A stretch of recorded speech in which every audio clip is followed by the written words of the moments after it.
simplement passer le micro à papa. Après, ok. Alléluia. Maintenant, nous allons encore une fois debout, nous tenir debout par la grâce de Dieu, pour ceux qui le peuvent. Amen. C'était un exercice, c'est vrai, asseyons-nous debout, mais c'est un signe de respect, c'est pour honorer la présence de notre Dieu. Amen. Voilà, parce que Dieu, il est assis sur le trône. Et la Bible nous parle des anges qui sont autour du trône, qui se prosternent, qui célèbrent Dieu.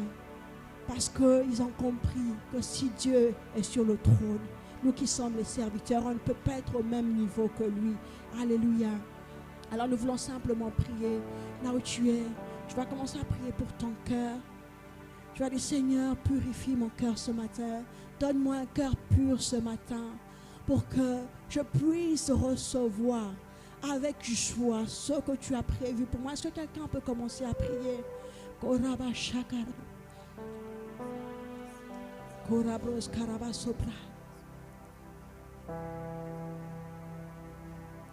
Tu es Alpha et Oméga, nous t'adorons, Seigneur, tu es digne de louange. Est-ce que nous pouvons le dire? Tu es Alpha et Oméga,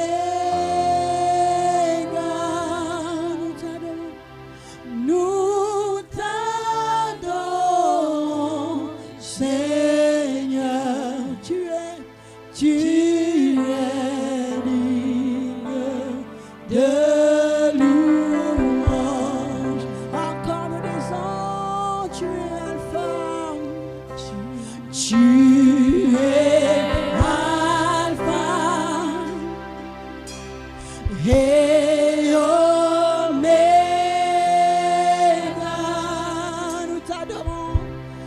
nous t'adorons, Seigneur, tu es digne de louange. Nous disons, nous te rendons la gloire. Nous te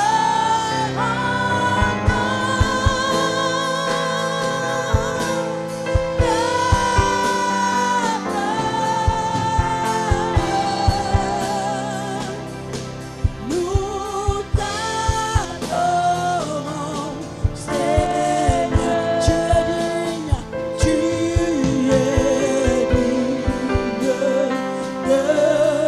Encore nous te rendons la gloire. Nous te rendons la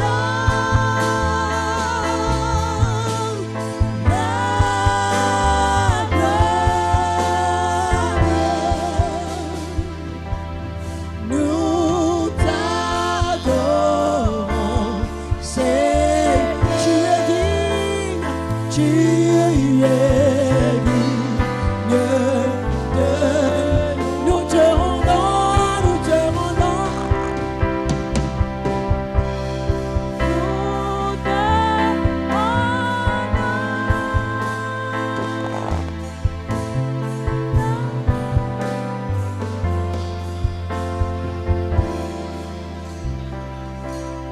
Nous t'adorons, Seigneur, tu es digne de louange. Est-ce que tu peux rendre la gloire à Dieu pendant que tu l'adores? Korama shanayama, korama sepranayama, sanayama, mama sikarabro sepranayama, kiremo sanama. Kema santayama mama mama, kerebros karama sekarama sopranayama, kerebros sanama mama, korama sopranana, kerebros sanama mama, shenana masenana mama sikarama mama.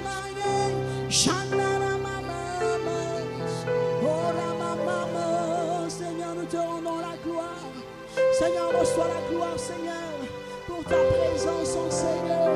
Seigneur, nous te bénissons. Seigneur, nous t'élevons. Seigneur, nous te louons. Oh Ramachantaya Mama Mama. Ereboscana. Erama.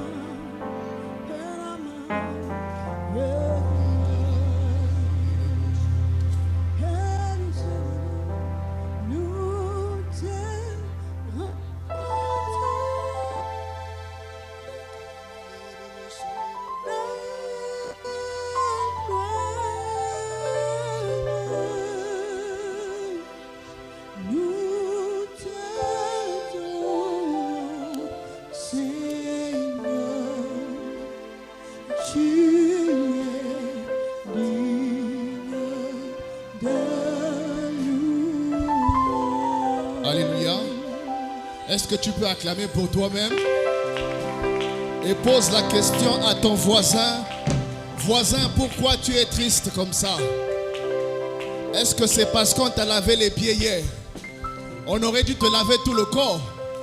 Alléluia. Maintenant, acclame pour Jésus.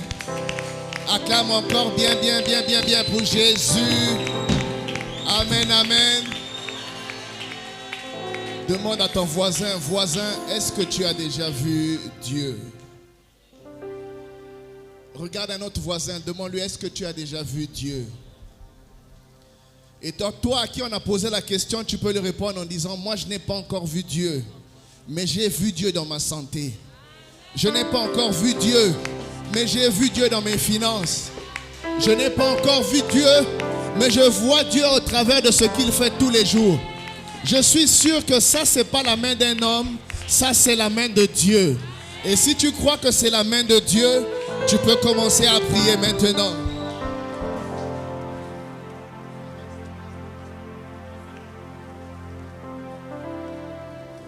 Enfants, Seigneur, veulent t'acclamer. Tes enfants, Seigneur, veulent te louer. Tu es digne, tu es digne, tu es digne de louange. Tu es digne, tu es digne, tu es digne d'adoration. Encore. Tu es digne, tu es digne, tu es digne de louange. Tu es digne, tu es digne, tu es digne d'adoration. Tes enfants, Seigneur, veulent t'adorer. Hey!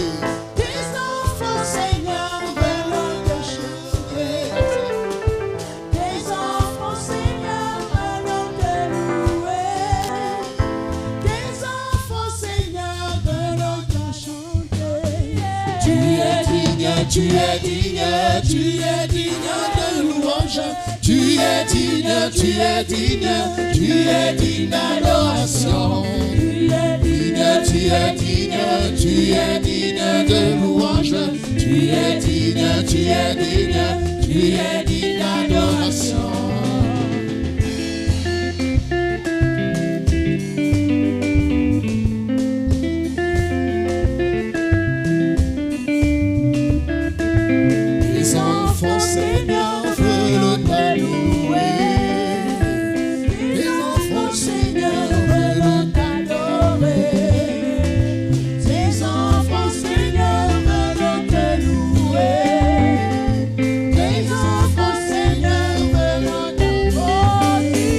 Tu es digne, tu es digne, tu es digne de louange. Tu es digne, tu es digne, tu es digne d'adoration. Tu es digne, tu es digne de louange. Tu es digne, tu es digne, tu es digne d'adoration. Tu es digne, tu es digne de louange. Tu es digne, tu es digne, tu es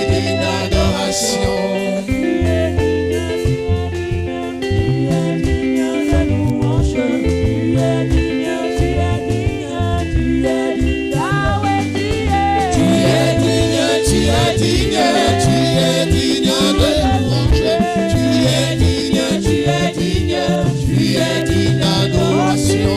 Tu es digne, tu es digne, tu es digne de louange. Tu es digne, tu es digne, tu es digne d'adoration. Maintenant tu peux commencer à prier là où tu es. Tu dis, tu es digne, Seigneur. Tu es digne d'adoration. Tu es digne de louange. Tu es digne d'adoration. Tu es digne d'adoration, Seigneur, digne de louange. C'est toi qui le mérites. Tu le mérites, notre adoration. Tu mérites notre adoration, Seigneur. Tu mérites notre adoration parce que tu es Seigneur. Oui, répète-le ce matin, répète-le ce matin.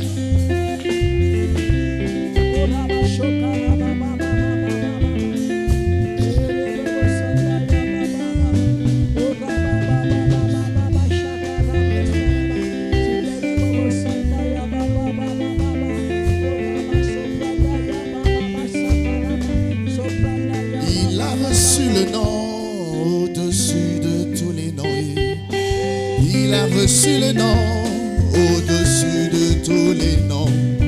Tout genou fléchira lorsqu'on parlera de l'agneau.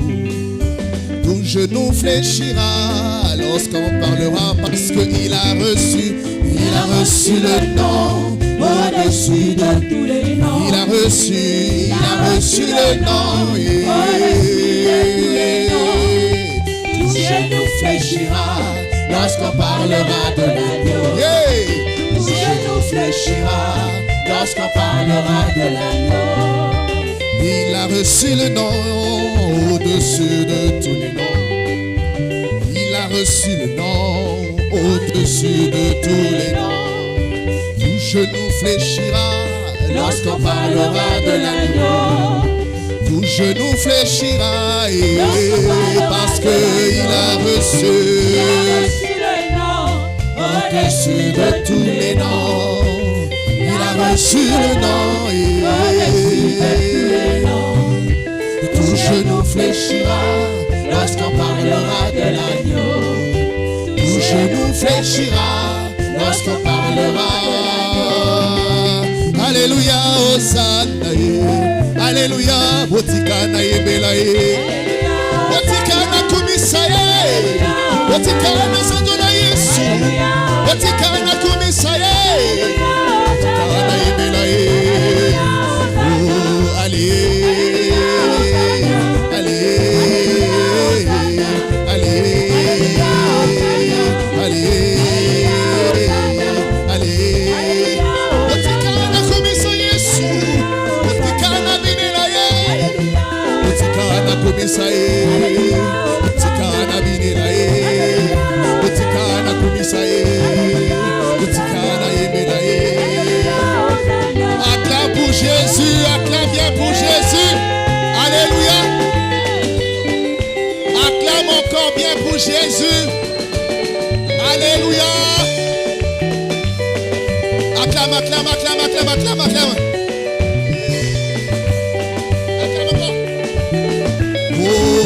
Me vono jami, me vono jami, vono jami, me vono jami, oh me vono jami, me vono jami, me vono jami, oh me vono jami, me vono jami, me vono jami, oh me vono jami. Me vono jami, oh me vono jami, me vono jami, me vono jami. Oh sabe le mono, sabe le kina, sabe le mone. Amenanje miame, amenanje miame, amenanje miame, amenanje miame. Sabe le mono, sabe le kina, sabe le mono, sabe le kina. Me vono jami, me vono jami, me vono jami, oh me vono jami, me vono jami, me vono jami, oh me vono jami, me vono jami, me vono jami. Sabe le mono, sabe le kina, sabe le mono, sabe le kina, amenanje miame, amenanje miame, sabe le mono, sabe le kina, amenanje miame, amenanje miame, sabe le mono, sabe le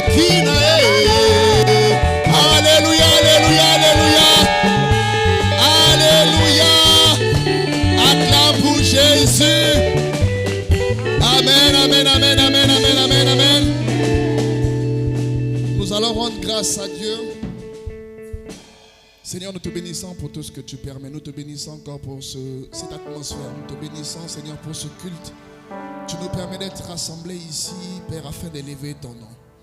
Nous bénissons la grâce qui a coulé sur la vie de ta servante. Celle qu'on ne voit pas ici, Seigneur. Celle qui déjà 3 ans est partie, mais a laissé une œuvre, Seigneur. Nous bénissons ton nom pour la vie de Maman Ogi et pour son ministère, pour l'autel au devant duquel nous nous tenons. Seigneur, c'est toi qui nous rends dignes de nous tenir ici, parce que tu es mort à la croix et ressuscité. Seigneur, tu es mort et ressuscité parce que c'était une mission, parce que c'était une œuvre que tu es venu accomplir sur la terre.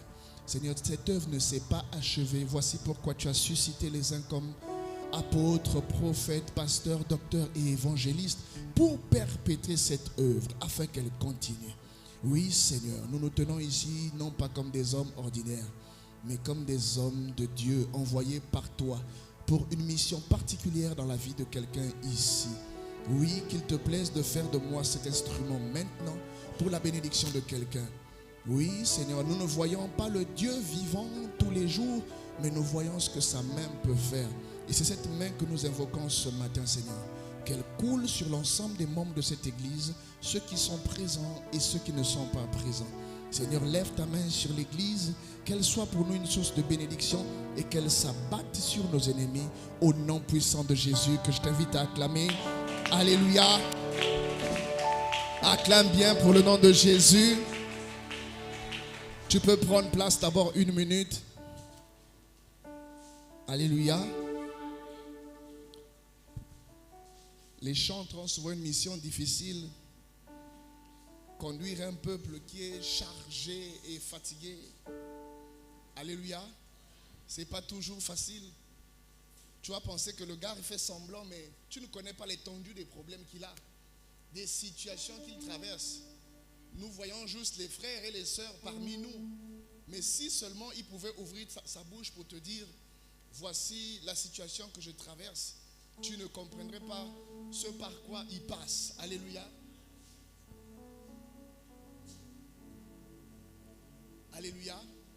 Quand il dit, venez à moi vous tous qui êtes chargés et fatigués, en réalité, regarde ton voisin, dis le voisin, tu ne connais pas mes problèmes. Tu ne sais pas à quel niveau je suis noyé. Vous savez, moi je me rappelle encore quand nous étions des enfants, à 6 heures on abandonnait les parents et on sortait, les amis nous amenaient souvent à aller traverser. Il y avait un cours d'eau qui partait vers le fleuve et nous on allait traverser ça parce qu'en saison sèche, l'eau descendait un peu et nous on traversait à pied. Et comme nous étions de taille assez moyenne, quand tu traversais l'eau, tu vois, tu arrives à un niveau, l'eau est déjà là. Et il y avait des niveaux quand tu avances, en fait il n'y a que les narines qui restent dehors. Mais tout le corps est déjà noyé dans l'eau. Alléluia. Le parent se dit que l'enfant dort. Mais alors qu'il se dit que l'enfant dort, l'enfant à 6 heures est sorti. L'enfant est dans l'eau et l'eau est même déjà ici, mais l'enfant est en train de suivre ses amis. Dis à ton voisin, il faut suivre les amis de tes enfants. Alléluia. Quand tu sens que l'ami là, c'est pas bon, tu dis non, je ne veux pas te voir avec mon enfant. Alléluia. Parce qu'il nous faisait traverser des cours d'eau assez compliqués. Alléluia. Donc il faut faire attention avec les fréquentations que les enfants ont. On avait un seul ami, on l'appelait tonton. Et ce tonton-là nous amenait partout. À 6 heures, il nous dit quand vos parents dormaient, venez à 6 heures, on va aller traverser le fleuve. Les parents ne savent même pas. On sort de la maison et fait. Alléluia. Donc il entraîne il nous a fait des choses compliquées. Il nous faisait manger les 1000 pâtes parce qu'à l'époque on voulait être fort. Alléluia. Parce que quand on dit non, vous allez chez les Nganga, on pense que seulement c'est les gens de l'église. Dis à ton voisin, même le pasteur partait chez les Nganga. Alléluia. On partait chercher la force. Et l'enfant de quelqu'un, les parents ne sont pas au courant. Il nous fait manger les 1000 pâtes. Il prépare ça, il dit mange ça, si on te bastonne, tu ne vas pas sentir la douleur. Alléluia. Et voilà. Et vous savez, les enfants, voilà pourquoi le Seigneur dit qu'il faut ressembler aux enfants. Parce que les enfants sont une foi naïve. Les enfants, ils croient facilement. Alléluia. C'est même pour ça qu'il est facile pour un enfant d'apprendre l'acrobatie. Parce que quand l'enfant saute et qu'il tourne, il ne sait pas qu'il peut mourir. Les enfants, en fait, ne connaissent pas la mort. Ce sont les adultes qui ont vu les choses de la vie. Ils savent que si je tourne là, je tombe, je vais mourir. Donc l'adulte va réfléchir à 2 fois. Mais l'enfant ne réfléchit pas. Il croit en tout ce qu'on lui dit. C'est pourquoi le meilleur âge pour surveiller un enfant, pour encadrer un enfant, c'est l'enfance. Parce qu'il est encore naïf, c'est là qu'il faut profiter en lui enseigner les bonnes choses. La Bible dit, instruis l'enfant selon les voies qu'il doit suivre. Comme ça, quand il va grandir, ces habitudes-là seront déjà en lui. Si tu le laisses comme ça, d'autres personnes vont l'instruire. On m'a enseigné à manger les 1000 pâtes. Après les 1000 pâtes, ça ne suffisait pas. Cet ami-là, tonton, il nous a dit, il faut prendre la gilette. Tu prends la gilette, tu mets dans la bouche, tu mâches la gilette et tu avales. Vous imaginez un peu, ça peut aller te déchirer même l'estomac. Mais comme c'est tonton qui parlait, tonton était devenu comme notre pasteur. S'il dit, vous faites, tout le monde fait. On a mangé les gilettes. Il n'y a que Dieu qui a veillé sur nous. Alléluia. Il dit, quand tu vas manger la gilette, ça va venir ici sur ta tête. Et quand tu te bats avec quelqu'un, tu lui donnes un coup de tête, il se blesse. Alléluia. Au lieu de se battre et réussir dans la vie, nous on se battait, aller manger les 1000 pâtes, aller chercher les gilettes qui vont venir sortir sur la tête. Vous avez déjà vu la gilette qui a enrichi quelqu'un? Alléluia. Ça veut dire qu'il faut veiller sur tes enfants. Quand il vient te dire, oh j'ai un collègue de classe, il a dit que si tu sais que l'enfant là, ça là c'est pas bon, il faut l'éloigner. Alléluia. Parce que lui va enseigner des choses. Vous savez, tonton n'est plus là. Gloire soit rendue à Dieu aujourd'hui. Nous servons le Seigneur. Mais imagine tout ce qu'il a laissé dans nos vies. Il n'est plus là, il n'est plus parti. Et il nous a sémé des choses bizarres. Ça, c'est seulement des résumés que je vous fais. Et quand il finissait de faire ça, il vous prend. Comme il sait qu'il t'a fait manger la gilette, toi tu as fait manger le 1000 pâtes, il provoque une bagarre entre vous deux. Vous devez vous battre devant lui pour qu'il sache que son fétiche a marché dans vos vies. Alléluia. Et comme si ça ne suffisait pas, un jour il nous a dit, non, allons-y. Ailleurs, on va aller voir un autre féticheur qui va nous couper les fétiches. On appelle ça les camons. Et quand on parle, le féticheur a dit, il faut venir à 5 heures du matin. C'est une histoire, mais il faut veiller, c'est dangereux. Il dit, il faut venir à 5 heures, parce qu'à 5 heures, si vous venez quand le soleil se lève, les démons vont déjà partir. Donc, l'enfant de quelqu'un, les parents dorment. Toi, tu sors pour aller croiser le démon à 5 heures. Vous imaginez un peu les choses? Alléluia. Aujourd'hui, c'est une histoire que je raconte, mais il y a des élèves comme ça à l'école qui disent aux autres que pour que tu sois belle, il faut que nous allons à côté de l'eau, pour que tu aies l'argent. Allons-y. Ça existe dans le milieu chrétien. Des gens qui enseignent des mauvaises choses aux autres. Parce que les enfants leur font confiance. Veille sur ton enfant, surveille-le. Alléluia. C'était juste une parenthèse pour essayer de t'édifier ce matin. Nous avons un programme intitulé Salon de louange. Qui s'en souvient encore? Alléluia. Les chants étaient suffisamment prêts, ils se sont suffisamment préparés. Donc c'est le samedi prochain. Alléluia. Samedi prochain, c'est quelle date? Samedi 21. C'est 21. Il ne faut pas être comme les enfants que tonton a encadrés. Alléluia. Il faut bien vérifier la date. Samedi de cette semaine. Le 21, voilà. Donc c'est samedi 21 à 16h. Amen. 16h, ça ne veut pas dire c'est à 16h que ça va commencer. Ce n'est pas à 16h qu'on va arranger l'église. Ce n'est pas à 16h qu'on va arranger la sono. Ce n'est pas à 16h qu'on mettra les caméras en place et tout ce qu'il faut. Nous, l'église, nous nous préparons déjà avant. Et à 16h pile, on commence pour arrêter vers 18h. Alléluia. Salon de louange, le thème c'est Jésus, le nom au-dessus de tous les noms. Alléluia. Et le verset, c'est Philippiens chapitre 2, du verset 9 au verset 11. Philippiens chapitre 2, verset 9 au verset 11. Qui dit que c'est pourquoi aussi Dieu l'a souverainement élevé et lui a donné le nom qui est au-dessus de tous les noms, de tout nom. Afin qu'au nom de Jésus, tout genou fléchisse dans les cieux, sur la terre et sous la terre, et que toute langue confesse que Jésus est Seigneur à la gloire de Dieu le Père. Amen. Donc samedi 16h00, on a commencé. Qu'il y ait une personne, 2 personnes, on a commencé. Salon de louange, ce n'est pas un concert. Ce n'est pas dire que les chants vont chanter et nous on vient les assister. Non. Ça c'est peut-être pendant la louange Jésus. Mais le salon de louange, c'est salon. Donc, tous les gens qui habitent la maison se retrouvent tous au salon. Alléluia. Il y a juste quelques personnes qui ont des micros avec eux. Et ces personnes-là vont nous leader. Ils vont nous conduire et on va tous chanter. Les voix qu'on veut entendre, ce sont les voix de tout le monde. Alléluia. Cette fois-ci, ce n'est pas comme le salon d'adoration. Il y aura les instrumentistes, ils vont jouer et on va tous louer le Seigneur. C'est notre façon à nous de le célébrer et d'élever son nom. Mais il y a un miracle derrière ça. Le miracle, c'est quoi? C'est que si tu crois que Jésus est celui qui a le nom élevé au-dessus de tous les noms, ça veut dire que dans les cieux, tout genou fléchit. S'il y a des esprits avec lesquels tu luttes, qui sont dans le monde spirituel, ils doivent fléchir leurs genoux à l'occasion de ce salon de louange. Alléluia.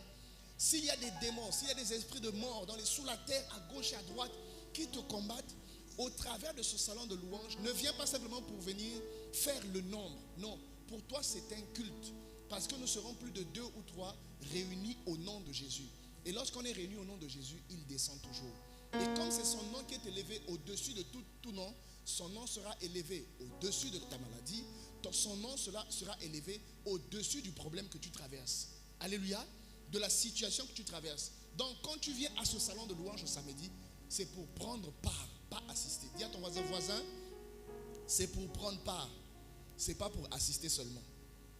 Alléluia. Ça c'est une chose. La deuxième chose, c'est que le samedi qui suivra après, donc le samedi 21, nous avons notre salon de louange. Et le samedi qui vient après, nous avons un programme. Ce n'est pas un programme en tant que tel, mais c'est comme une dynamique qu'on va installer à l'église ici, qui s'appelle cœur à cœur. Le premier cœur là, c'est avec C, avec S à la fin, donc les cœurs. Et le deuxième cœur là, c'est les cœurs avec CH. Comme quand les chantres chantent, ça fait un cœur. Alléluia. Quand nous chantons tous d'une même voix, quand nous faisons la même chose, ça fait un cœur. Alléluia. Donc c'est les cœurs en cœur. Dis à ton voisin, les cœurs en cœur. Ce n'est pas les cœurs dans le cœur. Alléluia.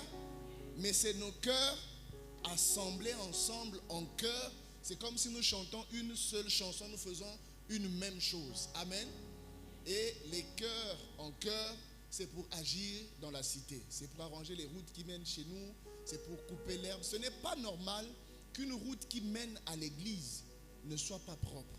La route qui va à l'église, c'est à nous de nettoyer ça. Un samedi, nos pelles, nos brouettes, nos pioches, on fait ce que nous pouvons faire, mais nous arrangeons moins la route. Alléluia. Une église implantée dans une société qui ne fait rien, ça n'a pas de sens. Amen. Les deux principales routes qui mènent chez nous ici, il y a des gens peut-être qui veulent venir prier avec nous. Vous savez, les gens qui ont les voitures là, ils n'aiment pas partir là où les routes ne sont pas bonnes. C'est comme s'ils sont nés avec les voitures. Dis à ton voisin, les gens là, ils pensent qu'ils sont nés avec les voitures. Il reste même plus que pour aller acheter le pain, il faut qu'il aille avec la voiture. Alléluia. Il y a des gens comme ça, même pour venir à l'église, il regarde la route. Il vient une fois, il regarde la route, il dit non, la route, moi, ma maman, pas voiture. C'est comme s'il était né avec ça. Alléluia. Donc, on va aider les gens là, on va arranger les routes. Les herbes, c'est pas bon la nuit. Les serpents aiment les herbes. Les serpents, les cafards, tout ce que tu connais, ils aiment l'obscurité. Et nous allons faire des actions de cœur en cœur. Amen. Maintenant, qui peut lever sa main pour dire, moi je fais partie de ce département. C'est un département que je veux créer aujourd'hui là. Alléluia. Je veux autant d'hommes que de femmes à l'intérieur. Les cœurs en cœur, c'est eux qui vont nous aider. C'est eux qui, après qu'on ait commencé le premier programme, c'est eux qui vont définir chaque samedi ce qu'on va faire. Alléluia. Ils pourront dire ce samedi, on va aller prier à l'hôpital. Ce samedi, on va aller nettoyer les toilettes de l'hôpital général. Ce samedi, donc, c'est eux qui vont aller voir le docteur de l'hôpital avant pour négocier. Quand c'est bien, il m'appelle, me confirme, papa, on a eu le rendez-vous là-bas. On pourra aller prier pour les malades. On pourra aller nettoyer l'hôpital. On pourra aller visiter un orphelinat. On pourra aller visiter une femme qui est malade. On pourra aller visiter une femme qui est pauvre. Alléluia.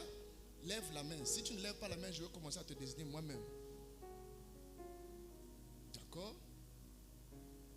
Donc, maman Gaga, prends les noms des gens là avec leur numéro de téléphone. Les histoires, on lève la main, après on cache les bras là. Non, garde la main levée comme ça là. C'est un département, comme le département des chants, comme le département des jeunes. Ça, c'est un département, le département cœur en cœur. Alléluia. Il faut bien que le deuxième cœur là, c'est avec CO. Mais pourquoi tu n'es pas dedans, les là? Tu as le bon sourire pour être dedans. Les là aussi est dedans. Alléluia. Cœur en cœur, ça veut dire que c'est vous qui êtes les premiers à cotiser. Nous, on vous suit. Alléluia. Moi, je veux m'engager. Moi aussi, je veux souvent contribuer. Mais quand on dit on va faire un programme, vous faites votre réunion, vous décidez de l'endroit que vous allez cibler, vous priez pour l'endroit où on va aller travailler. Si c'est un endroit qui nécessite toute l'église, vous dites, papa, nous voulons aller avec toute l'église parce que ça va demander plus de force. Si ce n'est pas nécessaire, juste vous-même, les membres du département, vous allez et vous faites la chose. Alléluia. Vous savez, dans le livre de Matthieu, chapitre 25, la Bible dit qu'il mettra de côté, à droite, ceux qui ont fait les bonnes œuvres, à gauche, ceux qui ont fait les mauvaises œuvres. Mais les disciples posaient la question, mais à quel moment nous aurons fait ces choses-là? Il dit, oui, quand vous allez visiter les gens qui sont pauvres, lorsque vous allez donner à manger aux gens, lorsque vous visitez ceux qui sont en prison, quand vous faites des choses à ceux, vous faites du bien à ce genre de personnes, c'est directement à moi que vous l'avez fait. Alléluia. Une église grandit aussi comme ça. Quand les gens regardent un peu le degré d'amour qu'on manifeste dans le quartier autour de nous, les gens se posent la question, c'est quelle église? Vous priez où? Alléluia. L'église en question est située où? Donc ce sont des actes qui évangélisent aussi d'une autre manière. Maman Gaga, il faut te lever, prends les noms. Tu as vu le nom de tout le monde? Levez encore les mains comme ça. Je sais que ceux qui avaient levé les mains. Maman, je disais, tu avais levé la main, non? Non? Ah d'accord. Il ne faut pas faire le département là. C'est un département qui a beaucoup de bénédictions à l'intérieur. Alléluia. Vous savez, la Bible dit, je te bénirai et je ferai de toi une source de bénédiction. Ça veut dire que vous, les membres de ce département, quand vous allez travailler, c'est vous d'abord que Dieu bénit. Et ensuite, au travers de vous, nous aussi, on se connecte à la même grâce. Et vous savez que pour que la grâce déborde, il faut qu'elle se remplisse d'abord. Alléluia. Donc Dieu va d'abord vous remplir, vous d'abord. Quand ça se remplit chez vous, après ça vient chez nous. Alléluia. Non, on dirait qu'il faut mettre mon nom aussi dedans parce que je sens, ça sent bon là-bas. Alléluia. Les gens qui hésitent là, après on veut plus les gens qui vont venir rentrer après là. Ceux qui vont venir, oh non, moi aussi je veux déjà rentrer dedans. Non, toi tu vas seulement suivre quand toute l'église va partir. Alléluia. Donc, vous avez cette semaine pour commencer à faire vos réunions. Vous trouvez un jour, vous faites une réunion. Vous n'avez pas besoin de faire des réunions régulièrement. Vous trouvez, si c'est 2 fois par mois, vous faites une réunion. Si c'est 1 fois par mois, vous faites votre réunion. Vous décidez de l'action que vous allez mener, vers où on va aller, qu'est-ce qu'on va faire. C'est comme un département aide et assistance. Amen. Mais il faut que chaque mois, que vous trouvez quelque chose que l'église va faire hors de l'église. Alléluia. L'église doit aller ramasser des bénédictions qu'on amène ici. Amen. Que Dieu bénisse tous ceux qui pensent à donner quelque chose pour le panier du serviteur. La Bible dit que à celui qui a, on donnera. Mais à celui qui n'a pas, on notera même le peu qu'il a. Alléluia. C'est toute une prédication. Parce qu'en réalité, celui qui a quelque chose, c'est normal. On peut lui ravir ce qu'il a, puisqu'il a quelque chose. Alléluia. J'ai bien quelque chose, j'ai un sachet entre mes mains. Si on vient me ravir, on va me prendre le sachet que j'ai entre les mains. Mais pourquoi la Bible dit à celui qui n'a pas? Tu n'as pas. Mais on vient prendre quoi? Puisque tu n'as pas. La Bible dit celui qui n'a pas, on va ôter même le peu qu'il a. Ça veut dire que même quand tu crois que tu n'as pas, tu as un peu. Alléluia. Dans le monde spirituel, il y a quelque chose que tu as. Mais en apprenant à donner, quand tu donnes, en fait, tu ouvres ta propre main pour recevoir. Parce qu'on ne nourrit pas Dieu. Dieu n'a pas besoin de ton argent pour vivre. Mais Dieu veut te faire réfléchir au travers des principes. Quand il te dit donne, en donnant, ta main s'ouvre. Il y a plus de bénédictions à donner qu'à recevoir. Quand tu ouvres ta main pour donner, tu l'ouvres en même temps pour recevoir. Alléluia. Vous savez, au village, les mamans, quand elles se partagent la nourriture, elles envoient une assiette chez la voisine. Quand la voisine a mangé, elle ne peut pas renvoyer l'assiette vide. Jamais. C'est un principe dans les villages qu'on respecte toujours. Elle va laver l'assiette, mais avant de renvoyer l'assiette, elle va mettre la nourriture à l'intérieur. Elle va dire, va donner chez la voisine. Parce qu'elle m'avait envoyé la nourriture dans son assiette. Alléluia. Toi aussi, quand tu donnes à Dieu, c'est comme si tu as donné à Dieu dans l'assiette. Or, nous savons, nous, que à Dieu, quand nous donnons, l'assiette est tellement petite. Mais nous avons tellement de problèmes. Quand Dieu regarde, toi, tu as donné à Dieu la quantité que ta marmite pouvait contenir. Tu as préparé, tu as mis. Tu as donné peut-être de l'huile. Peut-être que c'était les seuls 1000 francs que tu avais. Ce n'est pas que tu n'as pas de problème. Tu avais des problèmes à résoudre. Mais tu as dit, c'est le panier du serviteur. Je mets aussi pour moi. Et quand tu donnes la marmite de Dieu, regarde ton voisin, dis, voisin, est-ce que ta vie, dis-lui, est-ce que ta vie là, ta vie peut contenir la quantité de nourriture que Dieu peut te donner? Alléluia. Parce que la marmite de Dieu n'a pas la même taille que ta marmite. C'est pourquoi apprenons à donner. Il y a une culture que nous développons. Il y a des habitudes que nous développons. Mais c'est une occasion pour nous d'envoyer nos assiettes à Dieu. Et quand Dieu nous les renvoie, il les renvoie en abondance pour nous. Alléluia. Nous avons la grâce ici d'avoir un pasteur qui travaille, qui se débrouille. Mais il y a des pasteurs qui ne dépendent que de ça. Ce n'est pas qu'ils n'ont pas choisi de ne pas travailler, mais ils dépendent que de ça. Ils sont à plein temps. Si vous ne le nourrissez pas, le pasteur va développer des réflexes. Nous savons comment faire ça. Ce n'est pas trop compliqué. Je prends 2-3 versets là. Je cuisine ça là. Bam, bam, bam, bam, bam, bam. Viens s'aimer. Tu vas sortir l'argent qui est dans ta poche. Alléluia. Après tu vas dire à l'église là, on mange les gens l'argent, on escroque les gens. Le pasteur là aime l'argent. Ils font tout ça. On nous appelle maintenant les boutiquiers, que c'est des boutiques déjà. Alléluia. Mais parfois, ce sont nous-mêmes les fidèles qui faisons que les pasteurs deviennent comme ça. Alléluia. C'est le serviteur de Dieu. C'est un instrument. Ce que toi tu ne sais pas, c'est que le pasteur, c'est ton esclave à toi. C'est l'esclave que Dieu a envoyé pour venir continuer le travail que lui-même Jésus aussi avait fait quand il était venu sur la terre. Alléluia. Ce travail n'est pas fini. Il envoie ses serviteurs. Donc, c'est quand tu donnes, c'est vrai, mais c'est ton travailleur. Alléluia. Dis à ton voisin, le pasteur, c'est mon travailleur. C'est le travailleur de Dieu, mais pour moi. Alléluia. Il a donné, on dit bien, il a donné les uns comme apôtres, pasteurs, docteurs, évangélistes et tout. Prophètes pour le perfectionnement des saints. Pour travailler, pour que toi tu sois bien traité spirituellement. Pour que tu reçoives des soins pastoraux. Pour que tu sois redressé et que tu atteignes l'image et la stature de Jésus. Alléluia. Donc en réalité, tu te fais du mal à toi-même quand tu te dis, on va donner, le pasteur va manger ça. C'est normal que le pasteur mange ça. Alléluia. C'est ce que Dieu a jugé utile pour lui. Quand tu donnes à cet homme-là, tu donnes à Dieu, mais en réalité, tu te donnes à toi-même. C'est comme un système d'impôt. Tu donnes, mais ça revient sous une autre forme vers toi-même. Alléluia. C'est ce qui permet de faire les routes, c'est ce qui permet de faire telle autre chose. Amen. Que Dieu se souvienne de tous ceux qui pensent à donner. Que Dieu se souvienne aussi de ceux qui ont l'intention de donner, mais qui parfois n'arrivent pas à matérialiser l'acte qu'ils ont résolu en leur cœur. Que Dieu se souvienne aussi de ceux qui sont remplis d'amour et qui veulent donner. Et c'est tellement difficile pour eux de pouvoir donner. Moi, je me souviens encore qu'il y a un leader qui est à Port-Gentil. Lorsqu'il venait ici, je lui avais fait une offrande, je vous avais parlé de ça. Je suis allé le déposer à l'hôtel. L'esprit m'a dit, il n'a pas de rasoir, il n'a pas de gilet et il n'a pas de brosse à dents. C'était un grand homme de Dieu qui a les voitures à Port-Gentil. Mais l'esprit m'a dit, il lui manque ça. Alléluia. Je suis parti, j'ai acheté ça le matin à 6h, je lui ai donné. Je suis venu à l'hôtel, je lui ai donné la brosse à dents, le rasoir et un débardeur. Et quand il a regardé, il dit, mais comment tu as su que je n'avais pas ça? Alléluia. Parce qu'il était venu brutalement. Il dit, sa femme n'a pas eu le temps de mettre tout ça à l'intérieur. Mais ces trois choses m'ont ouvert des portes que tu n'imagines pas. Cet homme-là m'a béni à cause de la brosse à dents, le gilet. Alléluia. Et le rasoir. Des choses assez simples. Donc, ne te dis pas toujours argent, argent. Ce que ton cœur te dit de faire, fais-le. Tu ne sais pas à quel moment de ma vie je me trouve. Quand tu me fais l'offrande là, quand tu me donnes la chose, tu ne sais pas. Je parlais hier à quelqu'un pendant le temps de jeûne là. Vous savez, les gens qui sont dans le manque, qui ont besoin de quelque chose, quand tu leur donnes, il ne sait pas quoi dire. Il va te dire que Dieu te bénisse. Que Dieu te multiplie ce que tu as. Parce qu'il était dans un réel besoin. Le besoin, ce n'est pas toujours 10 000. Ce n'est pas toujours 100 000.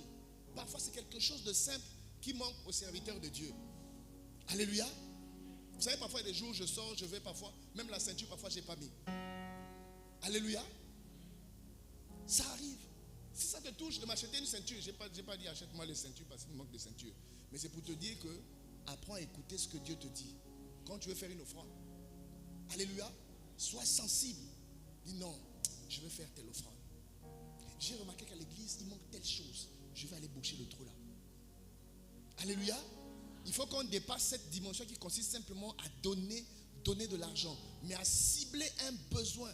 À cibler un besoin qui se pose quelque part à l'église là-bas. Quelque part dans la vie de l'homme de Dieu. Alléluia. Par exemple là, nous avons besoin de quoi? De sac de manioc, non? Alléluia. Est-ce que tu sais que ton pasteur aime manger la purée de manioc? Tu ne savais pas ça? Alléluia. Ça c'est le repas que, vous savez, quand maman Ogui était, quand elle fait seulement même 3 semaines, elle ne va pas manquer Elle va préparer tout un bol de purée de manioc. Elle amène, quand j'arrive à la maison, maman a amené la purée de manioc. Alléluia. Maman a amené la purée de manioc. Et depuis le 1er, vous savez que nous sommes en jeûne. Bon, moi je suis en jeûne. Depuis le 1er, depuis le 31 décembre, je n'ai pas encore coupé ce jeûne-là. Et tous les soirs, je coupe le jeûne là. Ma femme est là. C'est la première chose que je lui demande. Est-ce qu'il y a la purée de manioc? Alléluia. La pauvre, elle n'aimait pas la purée de manioc. Mais maintenant, ces derniers temps, elle-même, tu la vois sortir avec un petit gobelet. Elle s'est dit, c'est quoi? Oh là, toi, tu aimais ça avant. Mais tu manges ça tous les jours. Nous tous aussi, on commence à manger ça. Alléluia. Tu n'imagines pas le bien que ça va me faire de prendre le manioc que tu m'as donné. Parce que quand je regarde la quantité, je dis, ça là, j'ai au moins 1 mois de purée de manioc. Toi, tu es en train de réfléchir au sac de riz, tout ça. Parfois, c'est juste le sac de manioc. Alléluia. Bon, je parle comme ça avec les codes, mais je glisse aussi le message. Alléluia. Acclame pour toi-même. Maintenant, lève-toi, nous allons partager 2 et 3 petits textes ce matin. Nous sommes toujours dans notre thème intitulé « Tout est accompli ». Alléluia. Et ce matin, le thème c'est « En Christ, tout est accompli ». Dis à ton voisin « En Christ, tout est accompli ». Alléluia. S'il y a Jésus dedans, tout est accompli. Alléluia. Alors, nous allons partager un texte dans le livre de Marc au chapitre 16, du verset 17 au verset 18. Et nous allons lire aussi 2 Corinthiens chapitre 1, le verset 20 d'abord. Et il y aura 2 autres textes que nous allons lire après. Marc chapitre 16, du verset 17 au verset 18. Et 2 Corinthiens chapitre 1, le verset 20. 2 Corinthiens chapitre 1, le verset 20. Donc nous n'oublions pas que samedi, nous avons notre salon de louanges. Samedi qui vient ensuite, nous avons un programme cœur en cœur dans le quartier. Nous allons commencer par nettoyer. Ils vont choisir eux-mêmes à la fin quel est l'axe qu'on va commencer à nettoyer. Nous ferons ce que nous pourrons déjà avec notre énergie, notre force. Et ensuite, ce département va se retrouver au moins une fois tous les mois pour définir les axes, définir les actions que l'Église va mener en dehors de l'Église pour aller récolter les bénédictions que nous ramenons à l'intérieur de l'Église. Ils seront les premières personnes bénies parce que la Bible déclare que je te bénirai, je te remplirai et ensuite tu deviendras une source de bénédiction. Amen. Le texte est déjà affiché, Matthieu chapitre 16, le verset 17 à 18. C'est bon.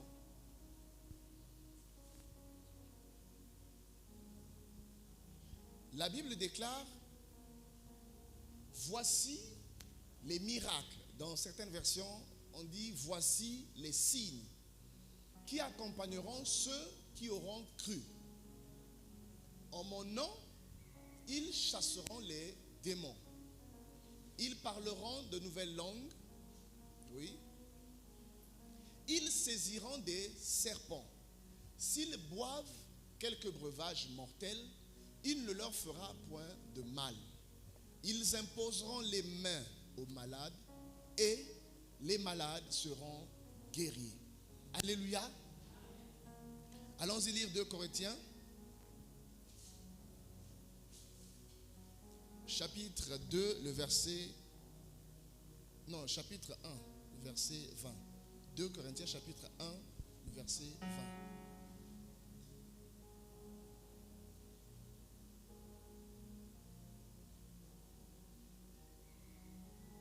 C'est affiché. Car pour ce qui concerne toutes les promesses de Dieu, c'est en lui qu'est le oui. C'est pourquoi encore l'amen par lui est prononcé par nous à la gloire de Dieu. Est-ce que tu peux acclamer pour la parole de Dieu? Maintenant tu peux t'asseoir.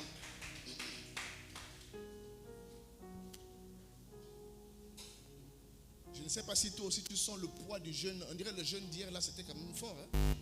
Alléluia. Parce qu'il y a eu un poids là. Une seule journée, mais un poids assez compliqué. Je voyais des gens, on dirait des gens qu'on a bastonné. Alléluia. Des gens qui marchaient déjà avec la fatigue hier. C'est bien comme ça. Quand tu vois ce genre de choses, tu sais que Dieu est avec toi. Amen. Ce matin, alors que ma famille est partie, je me réveille. et je vois là où j'étais couché, un gros mille pattes. Tu te poses la question, mais il est rentré par où? Il est venu dormir là toute la nuit avec moi. Il dit, mais vous cherchez quoi? Jusqu'au lit comme ça. Alléluia. Tu as à un moment donné, quand tu sers le Seigneur, tu as l'impression que le diable devient amoureux de toi, quoi. Alléluia. Tu ne sais pas qu'est-ce qu'il cherche. À un moment donné, tu regardes, mais vous cherchez quoi? Comme disaient les gens là, vous voulez quoi? Vous voulez quoi? Alléluia. Dis à ton voisin, ils veulent quoi? Alléluia. J'ai eu ça un jour, je vais au bureau. À 6 heures, mon bureau de Franceville n'a même pas de fenêtre. Je rentre au bureau, j'ai déposé un appareil, je suis ressorti. Et quand je reviens la deuxième fois dans le bureau, je descends seulement les marches. Face à face avec moi, un serpent. Une maison qui n'a pas de fenêtre, carrelée. Tu regardes le serpent là, toi tu es rentré par où? Alléluia. J'ai dit au gars qui était avec moi, viens voir, il y a le serpent dans le bureau. Tout le monde regarde, mais il est rentré par où? Alléluia. Ces gens-là sont comme ça, mais c'est leur consacrer trop de temps à parler d'eux. Nous sommes en train de parler de tout est accompli. Alléluia. Tout est accompli. Nous en parlons tellement. Nous avons compris que par la foi, dans Hébreux 11, 3 que nous avons lu, que c'est par la foi que nous reconnaissons que le monde a été créé par Dieu. Que tout ce que nous voyons là vient du monde invisible. Donc nous avons compris que c'est d'abord dans le monde invisible que les choses sont préparées d'avance. Tout ce qui peut arriver en bien ou en mal a commencé d'abord dans le monde spirituel. Alléluia. Et ensuite, ça arrive dans le monde physique. Et quand on dit ça, ça crée deux moments. Un moment d'abord où les choses sont accomplies dans le monde spirituel et un autre moment où nous le vivons. Et la différence entre ces deux temps-là, c'est ce qu'on appelle le temps. Entre ces deux instants-là, c'est ce qu'on appelle le temps. C'est-à-dire le moment où Dieu a fait les choses dans le monde spirituel et le moment où nous devons les vivre. Au milieu, il y a le temps qui s'écoule. Alléluia. Au milieu, il y a le temps qui s'écoule. Ça fait beaucoup réfléchir. À un moment donné, tu dis, mais si c'est ça, ça veut dire que Dieu va parler. Dieu nous a bénis de toutes sortes de bénédictions dans les lieux célestes. Et maintenant, sur la terre, notre travail consiste à attendre. Comme on dit, attends le temps de Dieu. On va attendre jusqu'à ce que la chose s'accomplisse. Alléluia. Dis à ton voisin, si on attend trop, on risque de perdre le temps. C'est un philosophe anglais qui avait dit ça, Francis Bacon. Bon, vous les enfants d'aujourd'hui, vous ne lisez pas beaucoup les livres. Vous, c'est seulement TikTok, WhatsApp et tout ça. Nous, on allait lire beaucoup de livres, on allait chercher les paroles. Il y avait un philosophe qui disait, c'est vrai qu'à l'église, on ne fait pas de philosophie, mais il disait que croire avoir du temps, c'est perdre son temps. Dis à ton voisin, quand tu crois que tu as encore le temps là, tu es en train de perdre le temps. Croire avoir du temps, c'est perdre son temps. Alléluia. Si tu te dis, bon, dans le monde spirituel, les choses sont accomplies, on va simplement attendre. Le temps que Dieu a dit, ça va se faire, ça va se faire. Au milieu là, entre ce que Dieu a dit qui doit arriver et ce qui doit se produire, il y a les princes de Perse, dit la Bible. Il y a des gens qui peuvent se positionner au milieu là pour empêcher la chose de s'accomplir. Ça existe dans la Bible. Pour ceux qui ont leur Bible, vous pourrez lire ça à la maison, dans le livre de Daniel 10, 12. Alléluia. Depuis le jour où tu as eu à cœur de prier, de t'humilier devant ton Dieu, tes paroles ont été entendues et c'est à cause de tes paroles que je viens. Mais j'ai été bloqué. Il a fait un jeûne de 21 jours, mais depuis le premier jour, il a été exaucé. Mais il n'a pas vu ça. Pourquoi? Parce que entre tout est accompli et ce qu'on doit vivre sur la terre, au milieu, ceux qui maudissent les jours peuvent se mettre là. Au milieu, les gens peuvent invoquer des choses pour dire tu ne vivras pas ça. Tu auras l'impression d'être béni. Toi-même, tu sens que je suis un homme béni. Mais tu as du mal à vivre ces choses-là. Il y a des choses que tu as même touchées, mais tu vas les perdre. Alléluia. Pourquoi? Parce qu'il y a des gens qui maudissent les jours. Parce qu'il y a des gens qui bloquent le temps qu'il y a entre la promesse de Dieu et ce qui doit arriver. Mais répète à ton voisin, en Christ, tout est accompli. Alléluia. Ce que Dieu a dit, sa main le fait. Amen. Ça implique deux choses. Vraiment, j'ai envie que tu me suives ce matin. Alléluia. Avant qu'on lise, la technique prépare Marc chapitre 10, du verset 51 au verset 52. Tu dois comprendre deux choses. En Christ, tout est accompli. Tout est accompli, mais ça implique deux axes. Le premier axe, c'est lequel? Il y a celui qui doit recevoir. Celui qui attend quelque chose et qui doit recevoir cette chose. Alléluia. Et à côté, il y a celui par qui la chose doit passer pour se faire. En Christ, il y a deux directions, il y a deux types de personnes. Il y a ceux qui demandent et qui veulent recevoir par la foi. Et il y a ceux par qui Dieu passe. Dieu doit faire des choses par ces personnes-là. Alléluia. Je ne sais pas si tu me suis. Il y a deux types de personnes. Ceux qui vont vers Dieu parce qu'ils veulent recevoir quelque chose. Mais il y a aussi à côté ceux par qui Dieu passe pour faire quelque chose. Alléluia. Allons-y lire ce texte-là. Jésus, prenant la parole, lui dit: que veux-tu que je fasse? Rabouni, il dit Rabouni, lui répondit l'aveugle, que je recouvre la vue. Et Jésus lui dit: va, ta foi t'a sauvé. Alléluia.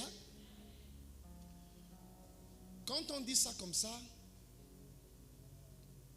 quand vous lisez les versions de Bible, les versions d'évangile, parfois ça t'embrouille un peu. Parce qu'à un endroit, tu vas retrouver le texte, là parle de quelqu'un d'autre qui criait fils de David, aie pitié de moi. Alléluia. Et là, on nous parle de cet aveugle-là. Le gars a un problème, il ne voit pas. Alléluia. Son problème immédiat, c'est qu'il ne voit pas. Et le Jésus qui guérit est là devant lui. Est-ce qu'il va encore dire: je vais attendre, tout est accompli, il y aura un jour, Dieu lui-même va se souvenir de moi, et puis mes yeux vont s'ouvrir, Dieu va se souvenir de moi, la pauvreté va finir, Dieu va se souvenir de moi, le problème du célibat va finir, Dieu va se souvenir de moi. Il y aura forcément un jour. Dit: voisin, le royaume des cieux, le royaume du miraculeux appartient aux gens qui sont violents. Alléluia. Quand tu entends les gens dire: aujourd'hui c'est mon jour, c'est parce qu'il ne veut plus qu'il y ait trop de temps entre le tout est accompli et ce qu'il doit voir dans sa vie. Alléluia. Il dit: moi je veux maintenant, c'est pas demain, mais maintenant. Je ne veux pas attendre, j'ai trop attendu des années. Tout est accompli, c'est vrai, mais j'ai trop attendu. Maintenant là, je veux voir là, tout de suite. Jésus ne lui a pas dit: je regarde ce qui est dans le monde spirituel, qu'est-ce que je peux faire pour toi? Non, Jésus lui a posé la question à lui-même. Toi qui es là, toi qui sais que tout est accompli en Christ, Christ en question est là, en face de toi. Qu'est-ce que tu veux que Christ fasse pour toi? Alléluia. Oui, toi tu te dis: bon, c'est Bartimée peut-être. Mais maman Ogui a vécu ça. Elle a été visitée par le Seigneur Jésus et lui a posé la question: qu'est-ce que tu veux que je fasse pour toi? Elle était tellement éblouie, tellement étonnée. C'est seulement quand l'image commençait à disparaître qu'elle se souvenait, dit: ah Seigneur, mes enfants. Alléluia. Qu'est-ce que tu attends de Dieu? On appelle ça en grand français l'expectative, c'est-à-dire un cœur qui sait de quoi il a besoin et qui a soif de recevoir la chose en question. Alléluia. Parce que si tu vis simplement en disant: Dieu nous a bénis de toutes sortes de bénédictions, un jour je vais travailler, un jour je vais enfanter, un jour je vais me marier. Non. Par la foi, par la prière, tu peux raccourcir ce délai-là. Ce matin, je suis venu te parler de cette capacité de raccourcir le délai qu'il y a entre le tout est accompli et ce que tu peux voir. Quand Dieu raccourcit la distance entre ce que tu attends et ce que tu dois voir, le miracle se produit. C'est là où le miracle se produit. Nous avons parlé des signes, tout à l'heure nous lirons encore ce texte-là. Le miracle se produit dans la vie de ceux qui ont la capacité de raccourcir la distance entre ce qui a été promis et ce qui doit arriver. Ceux qui ont la capacité de dire: maintenant ce temps est arrivé. Jésus a lu les textes et il dit: maintenant ce texte-là, le temps de ce texte est arrivé. Alléluia. La Bible t'est prêchée parce que maintenant il est temps pour toi de vivre ces choses. Jésus n'a pas dit: va, je te guéris. Mais Jésus lui a dit: va, ta foi t'a guéri. Alléluia. Ça veut dire que ta foi peut raccourcir la distance entre le tout est accompli dans le monde spirituel et ce que tu dois voir maintenant. C'est pourquoi à l'entrée, lorsque j'ai commencé, je t'ai dit: pose la question à ton voisin: est-ce que tu as déjà vu Dieu? Et le voisin, oui, il a voulu réfléchir parce qu'on était à l'église. Il a dit: bon, non, peut-être que papa va penser que je vais quand même dire que j'ai déjà vu Dieu. Il ne faut pas nous mentir. Tu n'as pas vu Dieu encore. Alléluia. Mais une chose est sûre, tu as déjà vu sa main dans ta vie. Sur ta santé, tu as vu sa main. Alléluia. Dans tes études, tu as vu sa main. Moi, je vous ai fait le témoignage. Où je voyais des enseignants, des professeurs de philosophie venir m'enseigner. J'avais fait 2 ans, j'avais déjà arrêté l'école. Mais 2 ans après, je suis reparti à l'école. J'avais les meilleures notes dans ma salle de classe. Mais celui qui m'encadrait, c'est Jésus. Je voyais mon professeur venir m'enseigner des choses qu'il n'enseigne pas à l'église. J'allais même dire à l'église, à l'école. Il n'enseigne pas ça à l'école, mais je le vois dans les songes en train de m'enseigner. Quand il y a un devoir, je vois le devoir d'avance. Alléluia. Tu n'as pas peut-être vu Dieu physiquement, mais tu peux avoir vu Dieu dans ce qu'il fait dans ta vie. Alléluia. Donc ce matin, je te parle de ce type de personnes. Des gens qui ont une foi où elle dit non. J'ai entendu, la Bible dit, ayant entendu parler de Jésus. Elle s'est rapprochée. Elle a dit non, Jésus a trop d'amis autour de lui. Il a les disciples, il a les pasteurs, les évangélistes, les docteurs qui connaissent la parole. Moi, je ne connais pas toute la parole. Mais je sais que le Jésus là, j'ai entendu, j'ai vu sur internet, il a guéri une femme qui avait le sida. J'ai vu sur telle église, il y avait un témoignage, il a fait telle chose. Mais le Jésus là, si c'est le même, alors je peux simplement toucher le pan de sa robe et je serai guéri. Alléluia. Elle est partie toucher. Jésus n'a pas dit sois guéri. Jésus n'a pas imposé ses mains. Mais une force est sortie sans autorisation de Jésus pour aller raccourcir la distance qu'il y avait entre le tout est accompli de la guérison de la femme et la guérison effective qu'elle devait vivre. Le temps a été raccourci. Dis à ton voisin, si c'est une voisine, tu dis voisine. La foi, ça raccourcit le délai d'attente. Alléluia. Quand tu as la foi, Jésus n'a plus besoin d'intervenir. Jésus dit simplement, va pour toi, maman. C'est ta propre foi qui t'a guéri. Alléluia. Que ta foi te donne de vivre des miracles au nom de Jésus. Que ta foi te permette de raccourcir le temps. Sans la foi, tu vas trop attendre. Alléluia. Tu vas attendre longtemps des choses jusqu'à ce que la grâce de Dieu se manifeste. Mais avec la foi, tu peux accélérer la chose. Ferme assurance des choses qu'on espère. C'est ferme, je veux ça. C'est ce que je veux. Qu'est-ce que tu veux? Dieu ne te donne pas ce que tu veux pas. Dieu te donne ce que tu veux et au-delà de ce que tu veux. Mais il y a la base d'abord. Le minimum, c'est ce que tu veux. Regarde ton voisin, dis voisin, qu'est-ce que tu veux? Alléluia. Maintenant, toi, tu peux lui répondre. Tu dis, ça c'est entre Dieu et moi. Tu veux faire le Congo, ça sur ma vie? Alléluia. Acclame pour toi-même. Ce que tu veux, c'est l'assiette qui te permet de recevoir ce que Dieu va te donner. Qu'est-ce que tu veux? Je veux marcher. Qu'est-ce que tu veux? Je veux voir. Vas-y. Lève-toi. Ta propre foi te donne ce que tu as demandé. Parce que ta foi, c'est une attente. Elle veut simplement se connecter parce qu'en Christ, il n'y a plus besoin de raccourcis. En lui, là, il y a le oui, il y a l'amen. Il y a la force, la capacité d'accomplir tout ce qu'il a promis. Tout ce qui est accompli dans le monde spirituel s'accomplit en Christ. S'accomplit dans le nom de Jésus. Alléluia.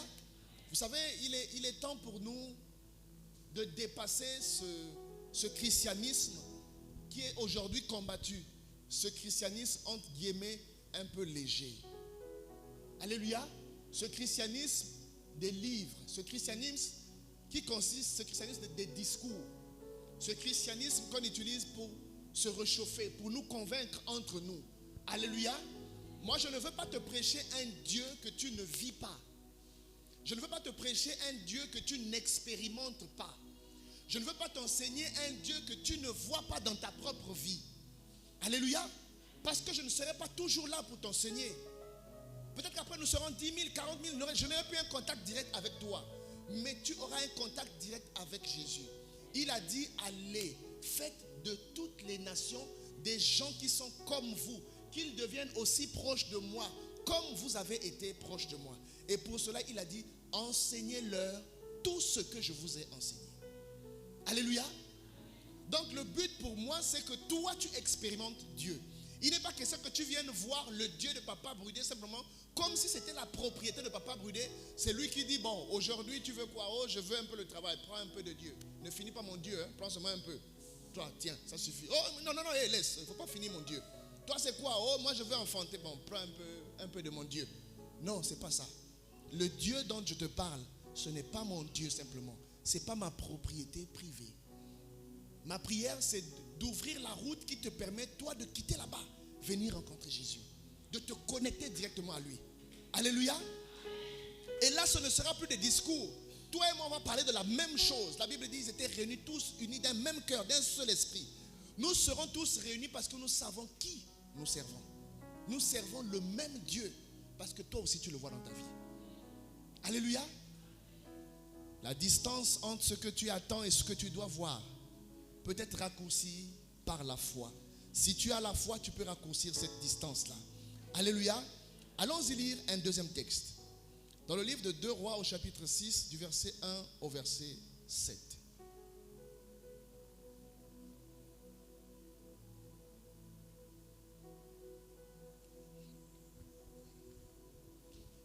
Deux Rois, chapitre 6, verset 1 à 7. Ce que je te dis ici est très important et c'est une chose que tu dois expérimenter. Vous savez, les comportements des gens dépendent des milieux qu'ils fréquentent. Les gens disent, la Bible dit, les mauvaises compagnies tordent les bonnes habitudes. Alléluia. Dis-moi qui tu hantes, je te dirai qui tu es. Dis-moi avec qui tu marches. Je veux savoir quel est le comportement que tu peux manifester. Je veux comprendre pourquoi tu te comportes comme ça. Alléluia. Tu ne peux pas fréquenter une église où le pasteur te parle régulièrement de ces choses-là. Des choses spirituelles, régulièrement de ta dimension spirituelle et vivre comme un homme qui n'a pas d'esprit. Ça n'a pas de sens. Alléluia. Tu ne peux pas fréquenter un tel milieu et ne pas avoir un certain comportement. Les disciples ont marché avec Jésus et ils se sont comportés comme Jésus. Et on a dit, c'est comme ça que le mot là est né. Quand on les a vus, on a dit, c'est des chrétiens. Ils sont comme Christ. Alléluia. Parce qu'ils étaient avec lui. Lui, il est parti. Mais c'est comme s'il s'est multiplié. Ils ont commencé à faire les mêmes choses. Alléluia. Maintenant, toi, comment tu fréquentes Siloé? On te parle de ces choses-là. Et c'est comme si toi, tu n'es pas en Christ. Alléluia. Donc, tu dois manifester et tu dois vivre ces choses-là. Alléluia. Apprendre à raccourcir la distance qu'il y a entre ce que tu attends, entre ce qui est accompli dans le monde spirituel et ce que tu dois vivre. C'est le ministère de la foi. Alléluia. C'est l'exercice de la foi. C'est la responsabilité d'un chrétien. Sa propre foi fait des miracles. Sa propre foi lui permet d'obtenir des choses. Seigneur, je veux. Je sais que tu le peux maintenant. Fais-le. Alléluia. Il y avait une chanson comme ça, je ne sais pas, donc il y a peut-être 5 ou 6 ans que c'était sorti, où on chantait Jésus, Jésus. Une femme qui était avec son enfant à l'hôpital, et l'enfant était malade. On lui a dit, c'est une longue chanson comme ça où la femme parlait, et on lui dit, le médecin lui dit, son père est où? Elle a dit, son père c'est Jésus. Et le médecin a dit, mais donc il fallait appeler son père, qu'il vienne prendre ses responsabilités, parce que je crois qu'il y avait des ordonnances, je ne sais pas, je me souviens plus trop exactement, au risque de me tromper, qu'il doit venir intervenir parce que son enfant va mourir. Quand le médecin a dit ça, il se disait peut-être qu'en réalité, le père de l'enfant s'appelait aussi peut-être Jésus. Alléluia. Et elle est sortie, elle est allée prier, elle a dit, Jésus, viens intervenir. Parce que là, le médecin a besoin de toi. Il faut que tu interviennes. L'enfant était alité. Alléluia. Elle a pris ses responsabilités. Elle a dit, si j'attends trop longtemps, mon enfant va mourir. Il faut raccourcir la distance entre la guérison que j'attends et ce qui doit effectivement arriver dans la vie de mon enfant. Alors la bonne dame a prié. Mais elle n'a pas prié comme nous aimons faire les hypocrites. Comme nous aimons souvent fabriquer les prières compliquées. On pense qu'on va convaincre Dieu, roi de gloire, Dieu de magnificence, créateur de l'univers. Non, non, non. Elle dit à ton voisin, Dieu n'est pas dedans. Ça c'est pour toi-même. Parce que parfois quand tu as trop fait l'école, tu as envie de te convaincre toi-même que tu parles bien à Dieu. Comme si Dieu est dans le français. Elle a prié avec les mots de ses problèmes. Dis à ton voisin, il faut prier avec les mots de tes problèmes. Alléluia. Elle a dit vraiment, viens. Parce que là, on a besoin de toi. Il faut que tu viennes, Jésus. Et l'enfant dans son coma a vu Jésus venir faire un miracle. Jésus l'a guéri et en partant, quand il est parti, il a dit, l'enfant posait la question, toi c'est qui? Elle a dit, dis à ta mère que c'est Jésus. Alléluia. La mère a prié. Jésus est venu faire le miracle. En partant, l'enfant qui ne connaissait pas Jésus a posé la question, mais toi c'est qui? Il dit, dis à ta mère. Parce que c'est la mère qui avait prié. Dis à ta mère que c'est Jésus. Alléluia. Donc elle a invoqué Jésus. Jésus est venu, a guéri, mais a pensé à dire, il faut lui dire que Jésus existe. Il faut lui dire que Jésus répond aux prières. Il faut lui dire que Jésus exauce les prières. Alléluia. Et Jésus a exaucé sa prière.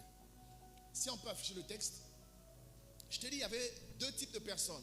Il y a ceux qui attendent, ceux qui doivent recevoir, ceux qui doivent raccourcir le temps entre tout est accompli et ce qu'ils doivent voir. Ceux qui disent maintenant là, Seigneur, je veux voir aujourd'hui. Ceux qui ont la foi, ils ont la capacité de recevoir de façon miraculeuse. Leur foi peut faire des choses. Alléluia. Et il y a une deuxième dimension, c'est celle-ci. Là, il s'agit de l'histoire d'un prophète qu'on appelle Élisée. Les fils des prophètes dirent à Élisée, c'était des enfants des prophètes. Leur père était des prophètes, eux-mêmes aussi étaient des prophètes. Alléluia. Les fils des prophètes dirent à Élisée, voici, le lieu où nous sommes assis devant toi est trop petit, est trop étroit pour nous. Suivant. Allons jusqu'au Jourdain. Nous prendrons là chacun une poutre et nous y ferons un lieu d'habitation. Élisée répondit, allez-y. Et l'un d'eux dit, consens s'il te plaît à venir avec nous, avec tes serviteurs. Il répondit, j'irai. Il partit donc avec eux. Arrivés au Jourdain, ils coupèrent le bois. Et comme l'un d'eux abattait une poutre, le fer tomba dans l'eau. Il s'écria, ah, mon Seigneur, il était emprunté haut. L'homme de Dieu dit, où est-il tombé? Et il lui montra la place. Alors Élisée coupa un morceau de bois, le jeta à la même place et fit surnager le fer. Puis il dit, enlève-le. Et il avança la main et le prit. Alléluia. Ça c'est le français. C'est comme si on veut faire une maison en bois. Ils étaient à un endroit, ils voulaient faire une maison en bois. Et c'était trop petit. Donc allons-y, on va aller couper des bambous là, sur la route d'Idembe là-bas. On va couper des bambous, on fera une maison plus grande. Et puis le prophète dit, bon c'est bon, allez-y couper, moi je vous attends ici. Ils disent non, les choses comme ça, nous on ne veut pas aller faire ça seul. On veut que toi aussi, l'homme de Dieu, tu t'associes à nous, on va aller faire l'œuvre là ensemble, allons-y. Ils se sont levés et ils sont partis avec l'homme de Dieu. Alléluia. Quand ils vont, ils ont emprunté la machette. Ils ont pris, ils regardent chez les voisins, oh, maman, tu as une machette là-bas? Oh oui, prête-nous d'abord ta machette. Ils disent, bon, tenez, mais il faut me ramener ma machette. Oh. Vous savez, il y a déjà une catégorie de personnes là. Quand tu as gaspillé sa chose, toi-même tu meurs avant d'aller raconter ça. Parce que tu sens que si je lui dis seulement que la machette est gaspillée, je suis foutu. Alléluia. Parce qu'il y a des gens là qui ont une bouche là. Ça veut dire qu'elle n'est pas forte, mais sa bouche seulement, même si tu as les muscles, tu as peur d'elle. Alléluia. C'était pour une femme comme ça, j'imagine. Ils avaient pris la machette d'une femme comme ça, ils sont partis avec ça, avec leur prophète. Et ils vont là-bas, ils coupent. Quand ils sont de couper, ils sont au bord du Jourdain, au bord d'un fleuve. Quand ils coupent, paf, la machette où il y a le fer là glisse, ça tombe dans l'eau. Comme c'est le fer, c'est parti directement au fond de l'eau. Le gars a seulement crié, là c'est le français, il a dit, il a crié, il dit, oh, c'était emprunté. Mon gars dit, oh, la machette de la maman là. Alléluia. Qui a un nom comme ça que je peux donner cela? Alléluia. Il y a des mamans comme ça. Quand ça tombe seulement, tu dis, elle va commencer à chanter depuis chez elle là-bas avant d'arriver chez toi. Alléluia. Hier, on a emprunté la machette de trouille. Ça, c'est les problèmes. Vous savez, il y a des gens quand ils crient, quand tu regardes seulement la façon de crier, tu sens que là, vous avez eu un problème grave. Et tu dis, qu'est-ce qu'il y a? C'est pour tel. On est foutu. On ne va pas rentrer au village aujourd'hui là. Alléluia. Et l'homme de Dieu, il a dit, où est-ce qu'il est tombé? Il dit, c'est là. L'homme de Dieu est venu. Je te dis, il y a deux catégories de personnes. Il y a ceux qui attendent de recevoir quelque chose et qui prient par la foi pour que Dieu leur donne cette chose-là dans l'immédiat. Et ils raccourcissent la distance entre ce qu'ils attendent et ce qu'ils doivent vivre. Mais il y a une deuxième catégorie, ceux par qui Dieu doit passer pour faire quelque chose qui rassure la foi des gens. Alléluia. Ceux-là aussi ont besoin de raccourcir la distance entre le Dieu qui les a appelés et le ministère qu'ils doivent exercer. J'espère que je parle à un serviteur de Dieu ici. Alléluia. Il doit raccourcir la distance parce que le problème est urgent. Quelqu'un est en train de mourir. Le problème est urgent. La machette est tombée dans l'eau, le fleuve est en train de couler. Et ça appartient à une femme qui parle beaucoup. Le prophète n'a pas d'argent pour rembourser ça. Il n'a que la parole pour prêcher, mais là, la maman là a besoin de sa machette. Il était emprunté. Le monsieur a dit, c'était la machette d'autrui. Là, on est foutu. Parce qu'on est limité. Alléluia. Dis à ton voisin, la distance entre le tout est accompli et ce qui doit arriver peut être raccourci par le surnaturel. Alléluia. Tu peux raccourcir cette distance par le surnaturel. C'est-à-dire un ensemble de choses, des phénomènes qui se produisent au-delà de ce qu'on peut humainement expliquer, de ce qu'on peut calculer, de ce qu'on peut dire c'est raisonnable, de ce qu'on peut dire qu'avec l'argent je peux acheter le pain. Non, ça va au-delà de ces choses-là. Un fer qui tombe dans l'eau qui va au fond. L'homme de Dieu, on n'a pas dit qu'il a eu la vision. Alléluia. Là, il n'est plus question qu'il a eu une vision. Il a eu une foi telle que il a dit non, dans ce genre de problème, il faut que Dieu fasse quelque chose. Il a pris sa main et il est venu, il a pris un bois, il a coupé un bois. Il a mis sur l'eau. On lui a montré là où c'est passé. Et il a mis sur l'eau. Quand il a mis sur l'eau comme ça, la machette, le fer qui était dans l'eau au fond, est remonté, attiré par un bois. Physiquement, ça ne s'explique pas. Alléluia. Je suis venu t'enseigner ce surnaturel-là. Il l'a fait et le fer a surnagé. Je suis venu te dire ce matin que ces deux phénomènes s'appliquent dans ta vie, dans la vie de celui qui a la foi. Il y a ces deux phénomènes. Tu peux t'attendre à des choses et les voir arriver par ta foi. Mais il y a aussi une autre dimension où Dieu peut faire des choses en passant par toi. Dis à ton voisin, c'est toi que le monde attend. La manifestation des fils de Dieu, c'est toi. Alléluia. Il attend avec un ardent désir. Pas des gens qui ont des capacités de prendre une brouette simplement pour vider un caniveau. Ça, c'est normal. Ça, avec la force d'un homme, on peut faire ça. Mais il attend une capacité pour toi. Quand on te dise la personne est décédée, et tu dis, on va d'abord prier avant de partir à la morgue. Et tu pries et Dieu permet de vivre des miracles. C'est ce niveau-là que Dieu attend de toi. Alléluia. Tout est accompli. Tout peut être raccourci dans la vie de celui qui croit. Mais dans la vie de celui qui le sait, qu'il est écrit, comme nous l'avons lu au début, que voici les signes qui accompagneront ceux qui auront cru. Il y a des preuves qui accompagnent ceux qui croient. Ce n'est pas écrit là-bas, je ne pense pas, à moins que nous n'ayons pas la même Bible. Je ne pense pas qu'il est écrit là-bas. Voici les signes qui accompagneront uniquement les pasteurs, les docteurs, les évangélistes, les apôtres et autres. Il n'est pas écrit que ce sont leurs signes à eux. Mais ce sont les signes qui accompagnent ceux qui auront cru. Si tu crois, tu peux vivre le surnaturel. Vous savez, évangéliser pour aller dire Jésus t'aime, c'est trop facile. Alléluia. Mais la maison de quelqu'un que tu as visité, il y avait un problème, tu as prié pour lui. Quand tu pars, il vit le miraculeux, il te dit non, ton église c'est où? Alléluia. Il dit c'est où ton église? Tu pries où? C'est qui ton Jésus là? Il y a un niveau d'évangélisation où tu peux même dépasser, je ne le souhaite pas, c'est pas prendre les fidèles des autres, mais quand quelqu'un voit ce que ton Dieu fait, il peut même quitter l'église où il était pour venir dire non, je veux de ton Dieu là, donne-moi ton Dieu là aussi un peu. Alléluia. Vous savez, des féticheurs ont voulu acheter le Dieu de Paul. Ils ont voulu acheter le Dieu de Paul parce qu'ils voyaient que le Dieu de Paul était plus puissant. Et d'autres se sont convertis. La Bible dit, des magiciens prenaient leurs livres de magie. La magie, il ne faut pas penser que la magie c'est un mensonge pour nous, mais eux ils vivent des choses avec leur magie.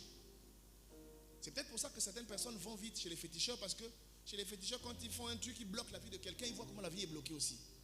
Alléluia. Donc leur magie qu'ils font là, ils savent, ils connaissent la puissance de leur magie. Mais si tu vois, ils prennent leurs livres, ils viennent déposer aux pieds des apôtres. Et pour déposer aux pieds de quelqu'un, il faut s'incliner. Alléluia. Donc ça veut dire qu'ils s'inclinaient devant le Dieu de Paul, devant le Dieu de Pierre. Ils s'inclinaient, ils venaient déposer leurs livres. Toute leur science, ils prennent, ils disent non, ton Dieu est trop puissant. nous voulons marcher avec ton Dieu. Oui, au Gabon, j'ai envie de dire, nous avons atteint une saison où ce ne sont plus des discours de Jésus t'aime qui va te permettre aux gens de se convertir. Nous avons atteint un niveau où le monde des ténèbres est en train de monter. Est en train de monter dans des jugements, est en train de monter dans des preuves de condamnation de beaucoup de choses. Et là, en pareille circonstance, il n'y a que le surnaturel, la puissance de Dieu qui fait des choses qu'un homme ne peut pas justifier. Alors là, on dira oui, tu es un chrétien. On dira oui, Dieu est avec toi. Alléluia. Si tu dis que tu es pasteur, viens essayer ça au Gabon. Actuellement, si tu dis que tu es pasteur, viens essayer au Gabon. Parce qu'actuellement au Gabon, on est en train de donner un trône au diable. On est en train de lui donner un trône, toute une place. Et le Dieu qui doit pouvoir se manifester, quand vous voyez ça, quand vous voyez Dieu faire ce genre de choses, quand vous voyez Dieu laisser faire, ça veut dire qu'il y a une très grande opportunité pour nous les chrétiens. Parce qu'il y a une grande opportunité, là où le péché est en train d'abonder, Dieu veut faire surabonder la grâce dans la vie de quelqu'un pour prouver, il dit même, et on saura que c'est l'Éternel qui est Dieu. On ne saura pas que c'est l'Éternel qui est Dieu si on vient avec les discours persuasifs de la sagesse des hommes. La Bible peut s'étudier. La Bible peut s'enseigner.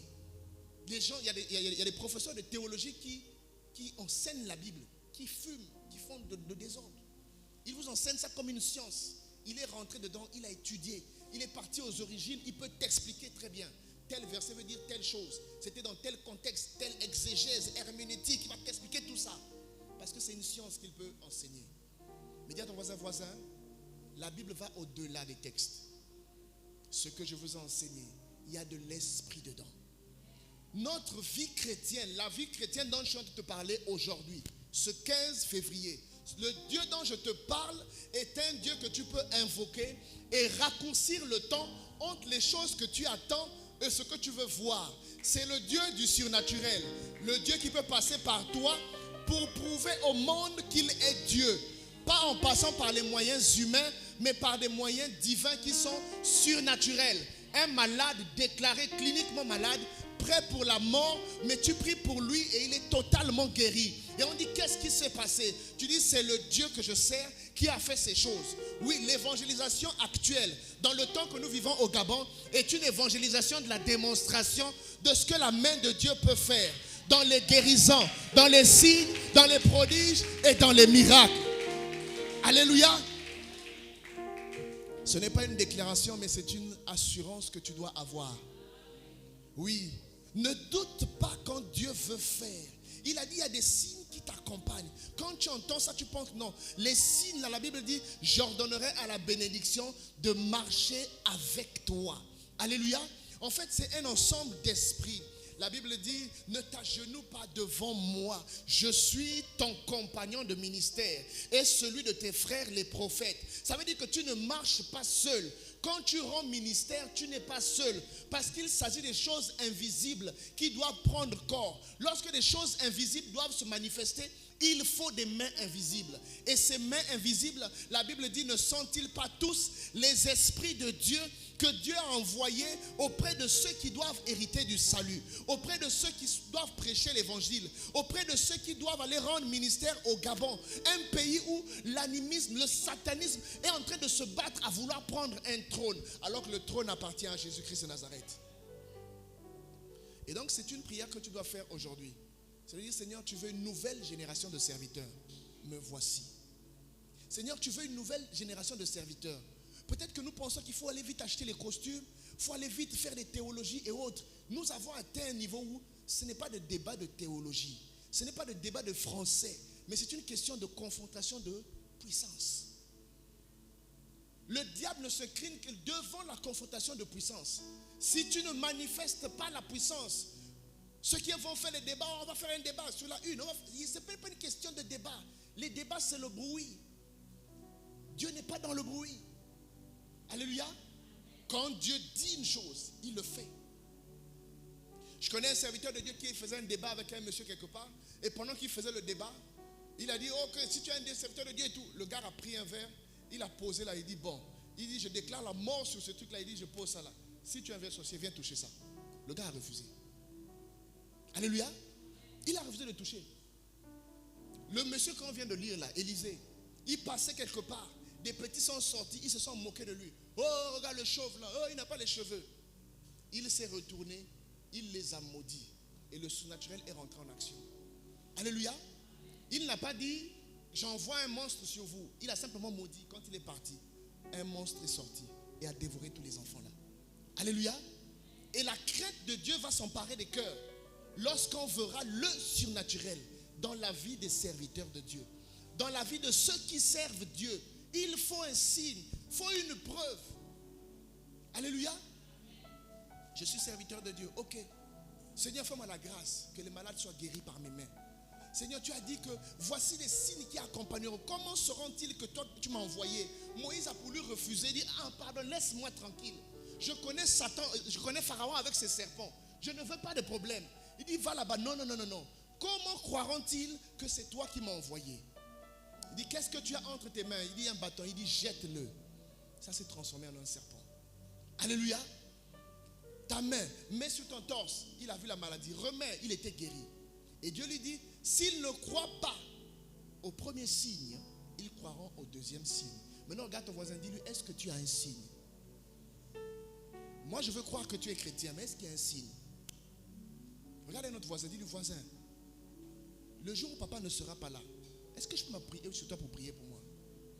Est-ce qu'il y a un signe? Vous savez, le signe, c'est quelque chose avec lequel tu marches. Tu peux avoir vécu un seul signe. Tu prends ça, tu mets dans ton sac. Et c'est avec ça que tu marches. Quand tu pries, tu arrives devant la tombe de Lazare. Tu dis, oh, ça c'est la mort. Je n'ai pas encore ressuscité un mort. Seigneur, je sais que tu m'exauces toujours. Je sais que j'ai des signes dans ma gibecière. Je sais que tu es le Dieu qui a fait des choses pour moi. Qu'est-ce que la mort devant toi? Moi, je fais ça à cause de moi. Je sais, Seigneur, que je marche avec toi. Alors Lazare sort. Lazare est sorti. Le témoignage, ce que Dieu a fait pour toi, prends ça, garde. Quand tu vas prier, Seigneur, toi qui avais fait telle chose dans ma vie. Seigneur, j'avais prié pour tel malade et tu avais fait tel miracle. Le Dieu qui a ressuscité des morts, Seigneur, qu'est-ce qu'une maladie pour toi? Alléluia. Souviens-toi que je suis l'Éternel, ton Dieu, qui t'ai fait sortir de l'Égypte. Une main puissante comme celle de Pharaon, j'ai pu t'arracher. Quand il dit, je t'ai fait sortir de l'Égypte, en fait, il rappelle tous les miracles. Parce qu'il dit, je les sortirai par une main puissante. C'est ce qu'il a dit à Abraham. Sache-le que tes descendants seront esclaves dans une terre étrangère, mais je les sortirai par une main puissante. Donc quand il dit, souviens-toi que je suis l'Éternel, ton Dieu, qui t'ai fait sortir, il dit, souviens-toi de la puissance de ma main. La puissance de ma main qui a bravé Pharaon. Ma puissance de la main qui a abattu Pharaon, qui a tué Pharaon. J'ai ouvert la mer rouge pour toi. Je t'ai donné de l'eau à boire. J'ai transformé les eaux de Mara. J'ai fait tellement de miracles. Souviens-toi de ces miracles-là pour savoir que ce n'est pas parce que tu as faim que je ne peux rien faire. Tu n'auras pas d'autre Dieu devant ma face. Quand ça va être compliqué, ne cours pas vers un homme. Ne cours pas vers un fétiche. Mais rappelle-toi que tu as un Dieu qui avait fait des signes. Alléluia. C'est pourquoi s'il y a une chose que tu dois chercher, au-delà du fait que tu dois lire la Bible, apprendre, c'est vrai, mais tu dois rechercher le toucher de Dieu. Tu dois rechercher la main de Dieu. Parce que ta foi va s'appuyer sur ça. Sinon, on va se retrouver ici pour se réchauffer simplement. Dimanche va arriver, on va se parler, on va se réchauffer. Alléluia, amen, on va danser. Et après, on repart. Ma prière est que dans les discours que tu entends ici, que tu reçoives la puissance de Dieu. Vous savez, la puissance de Dieu, quand elle vient sur toi, tu ne trembles forcément pas. Il n'y a pas grand chose qui se passe. Moi, je me souviens de quelqu'un qu'on appelle Isaac et qui bénissait ses enfants. Il dit que Dieu te donne la rosée du ciel et la graisse de la terre. C'était juste des paroles. Mais quand le gars a marché, il a vu la main de Dieu avec lui. Parce que quelqu'un avait parlé. Apprends à donner du pouvoir à ta parole. Alléluia. Vous savez, ma femme sait, parfois quand je me mets en colère et que je vais parler, elle dit non, laisse, ne me dis pas. Parce que je sais que quand tu me fais quelque chose de mauvais et que je dis, je lève ma main, je dis, si Dieu m'a appelé, quand je déclare des paroles sur toi, c'est compliqué. Alléluia. Oui, parce que je donne du poids à ces paroles. Je sais que Dieu fait lorsque je parle. Il veille sur les paroles de ses serviteurs. Ce que prédisent ses envoyés, il veille à les exécuter. Et toi aussi, tu es un serviteur de Dieu. Dans ta famille, apprends à parler. Tu es jeune, mais il faut que tu aies des témoignages pour dire non. Oh, il y avait eu telle chose. J'ai levé ma main. Moi, je me souviens, j'étais encore que membre d'une église quelque part et j'avais un petit qui se moquait de moi. Mais pour moi, c'était un miracle. On était arrivé à la maison ce jour-là, on revenait de l'église. On arrive à la maison et il y avait une poule qui était devant la porte. Ça m'a énervé. Elle était assise sur le fauteuil. J'ai pris, je ne sais pas si c'était le balai, j'ai tapé. Mais sauf que ça a tapé sur la tête. Dès que j'ai tapé, bon, moi, pour moi, c'était la poule que je voulais chasser. Mais quand j'ai tapé, la poule est tombée. Et elle a juste fait, vous savez, quand les poules meurent, là, elle a fait le geste là, après, pouf, elle est morte. Et moi, ça m'avait blessé, ça m'avait touché. Je suis venu, j'ai pris la poule, j'ai dit, je n'avais pas l'intention de la tuer. Moi, je voulais simplement la chasser. Et je l'ai attrapée entre les mains, j'ai prié. Quand j'ai fini de prier, pouf, elle est revenue à la vie, elle a couru. Il s'est moqué de moi, il dit, grand, nous on veut ressusciter les morts, toi tu ressuscites les poules. Alléluia. Dis à ton voisin, il faut que tu ressuscites les morts, pas les poules. Alléluia. Acclame pour toi-même.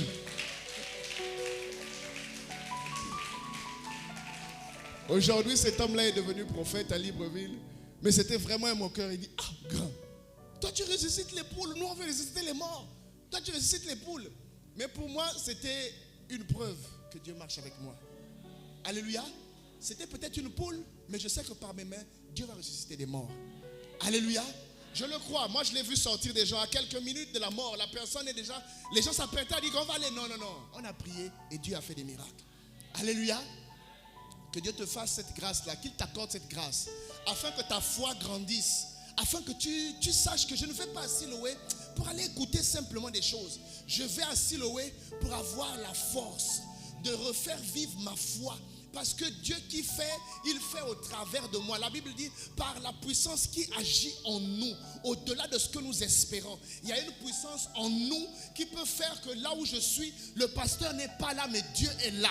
Parce que je crois, j'avais reçu ce message-là et il avait dit qu'il y a des signes qui accompagnent ceux qui croient. Moi, je crois que mon frère ne va pas mourir. Moi, je crois que mon enfant ne va pas mourir. Au nom de Jésus, lève-toi et marche. Et la personne se lève. Si tu le crois, lève-toi et commence à parler là où tu es. Si tu le crois, commence à déclarer ce matin, Seigneur, tu as fait de moi ton serviteur. Dans cette famille, c'est moi que tu as choisi. Seigneur, j'ai des problèmes, j'ai des situations, c'est vrai.